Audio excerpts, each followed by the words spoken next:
o Mahabharata. De Krishna de Vaipayana Vyasa. Livro 14, Asvamedha Parva. Tendo-me curvado a Narayana, Inara o principal dos seres masculinos, como também a deusa Sarasvati, a palavra Jaya deve ser proferida. Capítulo 61. Morte de Abhimanyu discutida. Vaisampayana disse: depois que Vasudeva, de grande alma, de grande destreza, tinha terminado sua narração da grande batalha dos Bharatas perante seu pai, estava claro que aquele herói tinha omitido a morte de Abhimanyu. O motivo daquele de grande alma era que seu pai não podia ouvir aquilo que era muito desagradável para ele. De fato, o inteligente Krishna não desejou que seu pai Vasudeva, ao ouvir a notícia terrível da morte do filho de sua filha, sofresse de tristeza e dor. Sua irmã Subhadra, reparando que a morte de seu filho não tinha sido mencionada, se dirigiu ao seu irmão, dizendo: narre a morte do meu filho, ó Krishna. E caiu no chão desmaiada. Vasudeva viu sua filha caída no chão. Logo que ele viu isso, ele também caiu, privado de seus sentidos pela dor. Recuperando seus sentidos, Vasudeva, afligido pela dor pela morte do filho de sua filha, ó rei, se dirigiu a Krishna, dizendo: Alto de olhos de lótus, tu és famoso sobre a terra por ser sincero em palavras. Porque, no entanto, ó um matador de inimigos, tu não me falas hoje da morte do filho de minha filha? Ó pujante, me fale em detalhes da morte do filho da tua irmã. Possuidor de olhos parecidos com os teus, pai, como ele foi morto em batalha por inimigos. Já que o meu coração por dor não se parte em 100 pedaços, parece, alto da linhagem de Vrishni, que ele não morre com homens quando sua hora não chega. No momento de sua queda, quais palavras ele proferiu, dirigindo-se à sua mãe? De olhos de lótus, o que aquele meu querido, possuidor de olhos agitados, disse para mim? Eu espero que ele não tenha sido morto por inimigos enquanto recuando da batalha com suas costas em direção a eles. Eu espero, ó Govinda, que seu rosto não tenha se tornado triste enquanto lutando. Ele era possuidor, ó Krishna, de energia imensa. Por um espírito de infantilidade, aquele herói pujante, se gabando de sua destreza em minha presença, costumava falar da sua habilidade em batalha. Eu espero que aquele menino não se encontre no campo, morto fraudulentamente por Drona e Karna e Kripa e outros. Conte-me isto. Aquele filho da minha filha sempre costumava desafiar Bhishma e aquele principal de todos os guerreiros poderosos, isto é, Karna, em batalha. Para seu pai que, por excesso de dor, se entregava a tais lamentações, Govinda, mais aflito do que ele, respondeu nestas palavras. Seu rosto não ficou triste quando ele lutava na vanguarda da batalha. Embora aquela batalha fosse violenta, ele não deu suas costas para ela. Tendo matado centenas e milhares de reis da terra, ele foi prejudicado por Drona e Karna e finalmente sucumbiu ao filho de Dussasana.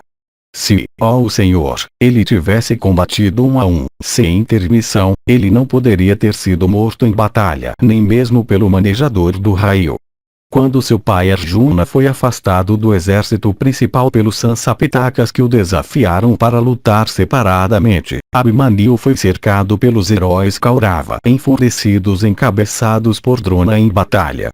Então, ó pai, depois que ele tinha massacrado um número muito grande de inimigos em batalha, o filho da tua filha finalmente sucumbiu ao filho de Dussasana. Sem dúvida, ele foi para o céu. Mate essa tua dor, alto de grande inteligência. Aqueles que são de compreensões purificadas nunca enlanguecem quando eles encontram com alguma calamidade. Ele por quem Drona e Karna e outros foram controlados em batalha, heróis que eram iguais ao próprio Indra em poder, porque ele não ascenderia para o céu. Ó irresistível, mate essa tua aflição. Não te permita ser dominado pela ira. Aquele conquistador de cidades hostis alcançou aquela meta santificada que depende da morte no fio de armas. Depois da queda daquele herói, esta minha irmã Subhadra, dominada pela dor, se entregou a altas lamentações, quando ela viu Kunti, como uma águia pescadora fêmea. Quando ela encontrou Draupadi, ela perguntou a ela em aflição: ó dama venerável, onde estão todos os nossos filhos? Eu desejo vê-los. Ouvindo seus lamentos, todas as senhoras Kaurava a abraçaram e choraram sentando em volta dela. Vendo sua nora Uttara, ela disse: ó moça abençoada, aonde teu marido foi? Quando ele voltar, sem perderes um momento, me avise disso. Pai, ó filha de Virata, logo que ele ouvia minha voz, ele costumava sair de seu quarto sem a perda de um momento. Por que teu marido não sai hoje? Pai, ó Abhimanyu, teus tios maternos, poderosos guerreiros em carros, estão todos com saúde. Eles costumavam te abençoar quando eles te viam chegar aqui preparado para sair para a batalha. Conte-me os incidentes da batalha hoje como antes, ó o castigador de inimigos. Ó, por que tu não me respondes hoje, eu que estou chorando tão amargamente? Ouvindo esses lamentos daquela filha da linhagem de Vrishni, Prita, profundamente afligida pela dor, se dirigiu a ela e disse lentamente: ó Subhadra, embora protegido por Vasudeva e Satyaki e por seu próprio pai, ainda assim teu filho jovem foi morto. Aquela morte é devido à influência do tempo. Ó filha da linhagem de Yadu, teu filho era mortal. Não sofra. Irresistível em batalha, teu filho, sem dúvida, chegou à meta mais sublime. Tu és nascida em uma linhagem nobre de kshatriyas de grande alma. Não sofra, volto de olhares inquietos, ó moça de olhos como pétalas de lótus. Olhe para Uttara que está grávida. Ó dama abençoada, não ceda à tristeza. Esta moça auspiciosa logo dará à luz um filho para aquele herói. Tendo-a consolado dessa maneira, Kunti, conhecedora de todos os deveres, ó o perpetuador da linhagem de Yadu, rejeitando sua dor, ó o irresistível, fez arranjos para os ritos fúnebres de Abhimanyu, com a aquiescência do rei Yudhishthira e Bhima, e dos gêmeos Nakula e Sahadeva que em destreza pareciam com o próprio Yama. Ela também fez muitos presentes para os brahmanas, e concedeu para eles muitas vacas, ó o perpetuador da linhagem de Yadu. Então a dama Vrishni Kunti, um pouco confortada, se dirigiu à filha de Virata, dizendo: ó filha impecável de Virata, tu não deves te entregar à dor. Por causa do teu marido, alto de quadris rotundos, proteja a criança em teu ventre. Tendo dito essas palavras, alto de grande esplendor, Kunti parou. Com a permissão dela eu trouxe Subhadra aqui. Foi assim, ó concessor de honras, que o filho da tua filha encontrou sua morte. Rejeite tua dor abrasadora, ó o irresistível. De fato, não coloque teu coração na tristeza. Capítulo 62. Pandavas também lamentam por Abhimanyu. Vaisampayana disse, tendo ouvido estas palavras de seu filho Vasudeva, aquele descendente de Sura, de alma justa, rejeitando sua angústia, fez oferendas fúnebres excelentes para Abhimanyu. Vasudeva também realizou aqueles ritos para a ascensão para o céu de seu sobrinho de grande alma, aquele herói que era sempre o querido de seu pai Vasudeva. Ele alimentou adequadamente 6 milhões de brahmanas, dotados de grande energia, com comestíveis possuidores de toda recomendação. Oferecendo muitas roupas para eles, Krishna satisfez a sede por riqueza daqueles brahmanas. Fenomenais eram as pilhas de ouro, o número de vacas e de camas e roupas, que foram então doadas. Os brahmanas declaravam ruidosamente que a riqueza de Krishna aumente. Então Vasudeva da linhagem de Dasara, e Valadeva, e Satyaki, e Satyaka, cada um realizou os ritos fúnebres de Abhimanyu. Extremamente afligidos pela dor, eles fracassaram em obter consolo. O mesmo era o caso com os filhos de Pandu na cidade, que recebeu o nome de Elefante. Privados de Abhimanyu, eles fracassaram em obter paz mental. A filha de Virata, ó monarca, por muitos dias, se absteve totalmente de todo o alimento, extremamente afligida pela angústia por causa da morte de seu marido. Nisso todos os parentes dela ficaram mergulhados em angústia excessiva. Eles todos temiam que o embrião no útero dela pudesse ser destruído. Então Vyasa, averiguando o estado das coisas por meio de sua visão espiritual, chegou lá. O Rishi, altamente inteligente, dotado de grande energia, chegando ao palácio, se dirigiu a Prita de olhos grandes, como também a própria Uttara, dizendo: que esta dor seja abandonada. Ó dama famosa, um filho dotado de energia imensa nascerá para ti, pela pujança de Vasudeva e pela minha palavra. Aquele filho governará a terra depois que os Pandavas tiverem partido dela. Vendo Dhananjaya, ele disse para ele, na audição do rei Yudhishthira o justo, e o alegrando com suas palavras: ó Bharata, teu neto, ó altamente abençoado, se tornará um príncipe de grande alma. Ele governará justamente a terra inteira até a margem do oceano. Portanto, ó o principal da linhagem de Kuru, rejeite esta dor, ó o ceifeiro de inimigos. Não duvide disso. Isso realmente acontecerá. Aquilo que foi proferido pelo herói Vrishni em uma ocasião passada, irá, sem dúvida, acontecer. Não pense de outra maneira.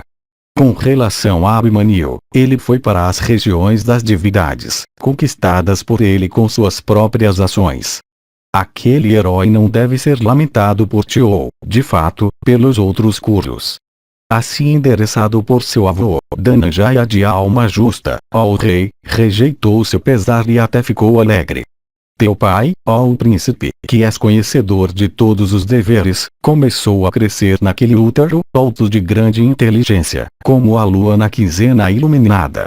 Então Vyasa incitou o filho nobre de Dharma a realizar o sacrifício de cavalo. Tendo falado daquela maneira, ele se fez invisível. O inteligente rei Yudhishthira o justo, ouvindo as palavras de Vyasa, colocou sua mente na viagem para trazer riqueza para o sacrifício. Capítulo 63. Yudhishthira manda Pandavas em busca da riqueza enterrada de Maruta. Janamejaya disse: tendo ouvido aquelas palavras, ó regenerado, que foram faladas por Vyasa de grande alma a respeito do sacrifício de cavalo, quais medidas foram tomadas por Yudhishthira? Diga-me, ó principal dos regenerados, como o rei conseguiu obter a riqueza que Maruta tinha enterrado na terra? Vaisampayana disse: tendo ouvido as palavras do asceta nascido na ilha, o rei Yudhishthira o justo convocou todos os seus irmãos, isto é, Arjuna e Bhimazena e os filhos gêmeos de Madri, no momento apropriado, e então disse para eles as seguintes palavras: ó heróis, vocês ouviram as palavras que o altamente inteligente Krishna Vyasa de grande alma disse por sua amizade e pelo desejo de fazer bem para os Kurus. Realmente, vocês ouviram aquelas palavras que foram proferidas por aquele asceta de penitências abundantes, aquele grande sábio desejoso de conceder prosperidade para seus amigos, aquele preceptor de comportamento justo, isto é, Vyasa de feitos extraordinários. Vocês ouviram também o que Bhishma disse, e o que Govinda também de grande inteligência proferiu. Lembrando daquelas palavras, ó filhos de Pandu, eu desejo obedecê-las devidamente. Por obedecer àquelas palavras deles, grande bem-aventurança se vinculará a todos vocês. Aquelas palavras faladas por aqueles proferidores de Brahma sem dúvida se obedecidas trarão em seu séquito benefício considerável. Ó perpetuadores da linhagem de Kuru, a terra ficou desprovida de sua riqueza. Ó reis, Vyasa, portanto, nos informou da riqueza que jaz enterrada na terra de Maruta. Se vocês acham aquela riqueza abundante ou suficiente, como nós a traremos para a nossa capital? O que, ó Bhima, tu pensas com relação a isto? Quando o rei, ó perpetuador da linhagem de Kuru, disse essas palavras, Bhimazena, unindo suas mãos, disse estas palavras em resposta: as palavras que tu disseste, alto de braços fortes, sobre o assunto de trazer a riqueza indicada por Vyasa, são aprovadas por mim. Se, ó pujante, nós conseguirmos obter a riqueza mantida lá pelo filho de Avikshita, então este sacrifício, ó rei, proposto por nós, será facilmente realizado. Isso mesmo é o que eu penso. Nós iremos, portanto, inclinando nossas cabeças para a Geriza de grande alma, e oferecendo devido culto para aquela divindade, trazer aquela riqueza. Abençoado sejas tu, gratificando aquele Deus de deuses, como também seus companheiros e seguidores, em palavras, pensamentos e ações, nós iremos, sem dúvida, obter aquela riqueza. Aqueles quinaras de aparência feroz que estão protegendo aquele tesouro certamente o entregarão para nossa grande divindade, que tem o touro como seu símbolo, ficar satisfeita conosco. Ouvindo essas palavras proferidas por Bhima, ó Bharata, o rei Yudhishthira, o filho de Dharma, ficou muito satisfeito. Os outros, encabeçados por Arjuna, ao mesmo tempo, disseram: assim seja. Os Pandavas então, tendo resolvido trazer aquela riqueza, ordenaram que suas tropas marchassem sob a constelação Dhruva, Rohini e as Uttaras numerando 3, e no dia chamado pelo mesmo nome, domingo é chamado de dia Dhruva. Fazendo os Brahmanas proferirem bênçãos sobre eles, e tendo devidamente adorado o grande Deus Mahesvara, os filhos de Pandu partiram em seu empreendimento, agradando aquela divindade de grande alma com modakas e manjar e com bolos feitos de carne. Os filhos de Pandu partiram com corações alegres. Enquanto eles partiam, os cidadãos, e muitos dos principais brahmanas, com corações alegres, proferiram bênçãos auspiciosas sobre suas cabeças. Os Pandavas, circungerando muitos brahmanas que adoravam seus fogos diariamente, e inclinando suas cabeças para eles, procederam em sua jornada.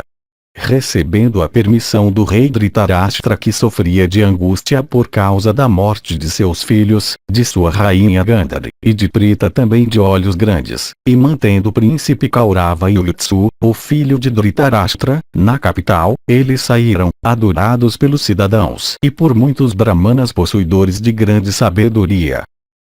Capítulo 64. Todos partem e acampam perto de montanhas. Vaisampayana disse.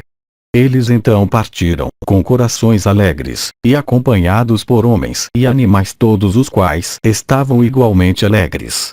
Eles encheram a terra inteira com o estrépito alto de suas rodas. Seus louvores cantados por elogiadores e sutas e magadas e bardos, e protegidos por seu próprio exército, eles pareciam muito com aditias adornados com seus próprios raios. Com o guarda-sol branco mantido sobre sua cabeça, o rei Yudhishthira brilhava com beleza como o senhor das estrelas, lua, na noite quando ela está cheia. Aquele principal dos homens, o filho mais velho de Pandu, aceitou, com formas devidas, as bênçãos e aplausos de seus súditos alegres conforme ele prosseguia em seu caminho. Com relação aos soldados que seguiam o rei, seus murmúrios confusos pareciam encher o firmamento inteiro. Aquela hoste cruzou muitos lagos e rios e florestas e jardins agradáveis. Eles finalmente chegaram às montanhas. Chegando naquela região onde aquela riqueza estava enterrada, ó rei, o nobre Yudhishthira fixou seu acampamento com todos os seus irmãos e tropas. A região escolhida para o propósito, ó o chefe da linhagem de Bharata, era perfeitamente plana e auspiciosa. Lá o rei montou seu acampamento, colocando em sua dianteira brahmanas que eram dotados de penitências e erudição e autodomínio, como também seu sacerdote Agnivesia da Úmia, alto da linhagem de Kuru, que era bom conhecedor dos Vedas e todos os seus ramos. Então os filhos nobres de Pandu, e os outros reis que acompanhavam aquela expedição, e os brahmanas e sacerdotes bem hábeis em ritos sacrificais, tendo realizado devidamente algumas cerimônias propiciatórias, se espalharam por todo aquele local. Tendo colocado apropriadamente o rei e seus ministros no meio, os brahmanas fizeram o acampamento ser montado por planejar em 6 estradas e 9 divisões. 3 estradas seguindo de norte a sul, e 3 seguindo de leste para oeste e cruzando as primeiras são as 6 estradas que são ordenadas para serem traçadas ao montar acampamentos. Aquelas dão 9 quadras com 2 linhas divisórias em ângulos retos umas com as outras. O rei Yudhishthira fez um acampamento separado, ser feito adequadamente para os elefantes enfurecidos que acompanhavam sua tropa. Quando tudo estava completo, ele se dirigiu aos brahmanas, dizendo: ó principais dos brahmanas, que seja feito aquilo que vocês pensam que deve ser feito em vista da questão à mão. De fato, que o dia e constelação auspiciosos sejam fixados para isso. Não deixem passar muito tempo sobre nossas cabeças enquanto nós esperamos em suspense aqui. Ó principais dos brahmanas eruditos, tendo tomado essa decisão, que seja feito aquilo que deve ser feito depois disso. Ouvindo essas palavras do rei, os brahmanas com aqueles entre eles que eram bem hábeis no desempenho de ritos religiosos, ficaram cheios de alegria e desejosos de fazer o que era agradável para o rei Yudhishthira o justo. Disseram estas palavras em resposta: este mesmo dia é auspicioso com uma constelação auspiciosa. Nós iremos, portanto, nos esforçar para realizar aqueles ritos superiores que nós tensionamos. Nós iremos hoje, ó rei, viver só de água. Vocês todos também jejuem hoje. Ouvindo essas palavras daqueles brahmanas principais, os filhos reais de Pandu passaram aquela noite se abstendo de todo alimento, e deitando confiantemente em camas de grama cusa, como fogos ardentes em um sacrifício. E a noite passou enquanto eles escutavam os discursos dos brahmanas eruditos sobre diversos assuntos. Quando a manhã sem nuvens chegou, aqueles principais dos brahmanas se dirigiram ao filho nobre de Dharma dizendo o seguinte: